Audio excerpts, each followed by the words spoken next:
Bismillahirrahmanirrahim. Assalamualaikum warahmatullahi wabarakatuh. Salam kedaulatan rakyat. Sahabat semua, hari-hari ini logika rakyat jelata makin terus diacak-acak. Bukan oleh siapa-siapa, tapi justru oleh pihak penguasa sendiri. Usulan-usulan ngaco, tunda pemilu, 3 periode, itu membuat pengetahuan kita sebagai rakyat bahwa konstitusi itu hal yang mudah untuk diubah. Begitukah? Mudah diubah dengan seenak perut saja, disesuaikan dengan kepentingan para penguasa. Maka saya kira rakyat tidak bisa diam saja melihat hal ini. Kita harus berisikan terus media sosial. Kalau perlu kita turun ke jalan bersama rakyat yang lain, bersama mahasiswa, bersama para buruh. Seperti yang juga terakhir kita dengar ini, beredar surat undangan rapat penundaan pemilu 2024. Apa-apaan ini? Kita simak beritanya ya. Dari Liputan 6, Menko Polhukam Mahfud MD menjelaskan soal beredarnya undangan rapat koordinasi membahas isu penundaan pemilu 2024 dan calon pejabat kepala daerah. Undangan itu berkops Kementerian Koordinator Bidang Politik Hukum dan Keamanan Menko Polhukam. Ngeri ini. Sampai berita ini tentu kita bisa menangkap kengeriannya. Ini akan ada upaya konsolidasi untuk memuluskan amandemen 3 periode atau tunda pemilu. Berdasarkan undangan yang beredar, surat ini ditujukan untuk Ketua KPU Kota Balikpapan, Ketua Badan Pengawas Pemilu Kota Balikpapan, dan Kabankes Bangpol Balikpapan. Dalam surat itu mereka diminta menjadi narasumber.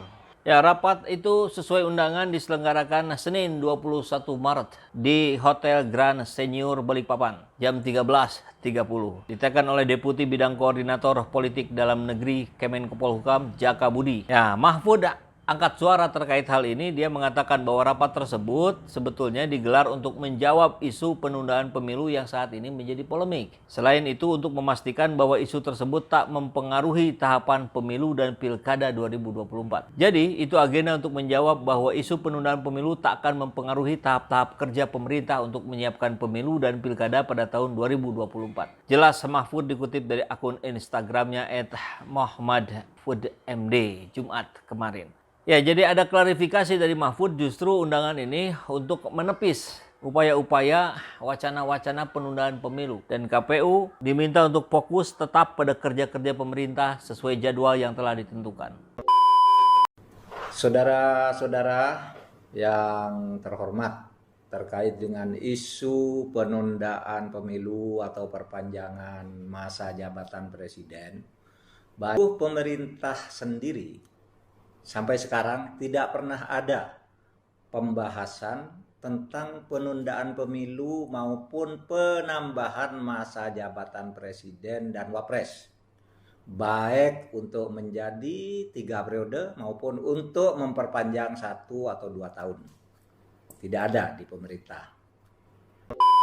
Tapi kenapa judulnya rapat penundaan pemilu? Ini kan jelas arahnya untuk membahas penundaan pemilu. Kalau judulnya begini, harusnya kan kalau mau itu dipertegas saja judulnya. Rapat penyelenggaraan pemilu 2024. Jadi kalau judulnya kayak begini, ini kan kita bisa menangkap ada upaya-upaya penampungan aspirasi misalkan begitu, dan langkah-langkah antisipatif. Jangan kalau nanti ternyata ada penundaan pemilu atau ada perubahan amandemen menjadi 3 periode, maka yang harus dilakukan oleh KPU adalah kita akan melakukan langkah-langkah 1, 2, 3. Nah, kalau ini benar, berarti memang rapat penundaan pemilu. Jadi tolong di-clearkan sekali lagi, kalau perlu rapatnya ditayangkan di YouTube, di live kan, di Zoom meeting, biar semua rakyat bisa mendengar. Saya kira itu hanya di Balikpapan, mungkin di kota-kota lain juga diselenggarakan yang sama. Itu tadilah, jangan diacak-acak logika rakyat hari ini. Kita masih dipusingkan dengan persoalan minyak yang harganya melambung tinggi. 50.000 2 liter. Tapi di daerah lain konon katanya sampai di Kendari bisa mencapai 135.000. Kan ngeri ini. Ketika rakyat disibukkan dengan minyak goreng, tiba-tiba di sini ada yang melakukan langkah-langkah senyap, sembunyi-sembunyi untuk mengupayakan amandemen UUD 45. Merubah 2 periode menjadi 3 periode. Hati-hati, jangan berbuat seperti ini. Kemarahan rakyat akan memuncak. Ini bahkan kita dengar kabar saja, ada seorang pemuda pakai baju Jokowi, itu dikerubutin emak-emak, diomelin emak-emak. Ini kabarnya. Hati-hati, ini di masyarakat sekarang sudah sangat sensitif. Coba berkaca ke negeri sebelah, negeri jiran, Malaysia. Di sana 1 kilonya aja itu cuma 8.500. 1 kilo itu kalau diliterkan kita 0,9 liter ya. Jadi kalau dianggap 1 liter ya 9.500-an lah gitu. Jauh sekali di sini. Di Bandung berapa? 24.000 sekian. Ayo, dana-dana pemerintah yang dihamur-hamurkan pada kegiatan-kegiatan yang tidak jelas seperti pertemuan di IKN kemarin, lakukan itu untuk mensubsidi. Kalau memang Anda para penguasa punya empati terhadap rakyatnya sendiri. Tapi kalau tidak, ya tidak ada jalan lain. Selain protes, masyarakat akan terus bereskalasi semakin tinggi.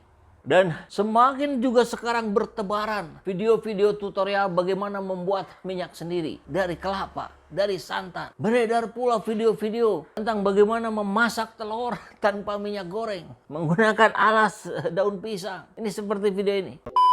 Kompornya, lalu simpan daun pisang di sini. Usahakan daunnya jangan sampai sobek ya. Di double 2 juga nggak apa-apa, malah lebih bagus. Cara ini juga bisa kalian lakukan jika di rumah kalian kehabisan minyak goreng. Lalu di tempat kalian itu jauh dari warung atau warungnya sudah tutup karena sudah sangat malam. Kita masukkan telurnya sedikit-sedikit ya. Agar telurnya cepat matang, kita lakukan seperti ini ya. Sekarang kita lihat bawahnya ya. Kalau misalkan sudah kering seperti ini, kita langsung balik saja. Kita akan membaliknya dan caranya seperti ini. Kita angkat terlebih dahulu telurnya. Lalu kita masukkan daun yang baru. Lalu kita simpan telur yang tadi. Pelan-pelan saja ya. Tuh, lihat. Cantik kan? Kita tunggu sampai telurnya kering dan matang. Nah ini akhirnya cara-cara kreatif masyarakat muncul sebagai bentuk protes terhadap para penguasa hari ini. Dan kalau kampanye boikot minyak goreng, tidak beli minyak goreng karena minyaknya dibikin sendiri, bahkan sebagiannya dialihkan tidak lagi digoreng menggunakan minyak yang hasil pembelian di toko, maka rugi itu produsen minyak. Jadi biarkan saja rak-rak minyak di Alfamart, di Indomart, di pasar-pasar tradisional menumpuk saja sekalian. Karena kita tidak lagi menggunakan minyak goreng yang itu. Biar mereka juga tahu rasa. Jangan seenaknya mempermainkan harga. Jangan seenaknya mengorbankan rakyat jelata. Logika rakyat terus dirusak. Sekarang ada di 27 provinsi baliho dukung presiden 3 periode. Apa-apaan ini? Nggak mungkin ini dilakukan oleh rakyat jelata. Ini pasti pesanan. Jangan rusak logika rakyat. Jangan sampai sindiran rakyat jelata sekian lama ini tidak didengar. Karena sindiran ini akan berbentuk wujud menjadi aksi yang lebih mengerikan. Mudah-mudahan tidak terjadi. Karena pemerintah keburu mendengar aspirasi rakyat. Keburu tahu, mengerti, paham, sadar apa yang harus dilakukan untuk mengembalikan marwah. Untuk mengembalikan marwah pemerintah di depan rakyatnya sendiri. Sikat habis para mafia minyak goreng. Tindak pejabat-pejabat yang menyakiti hati rakyat. Jangan sampai seperti gambar tulisan ini. Tetaplah jadi pejabat walau tak berguna. Terima kasih sudah menonton video ini sampai akhir. Bila sahabat semua tertarik untuk menonton video-video seperti ini, sahabat bisa memberikan dukungannya kepada kami dengan membeli merchandise yang ada di bawah ini.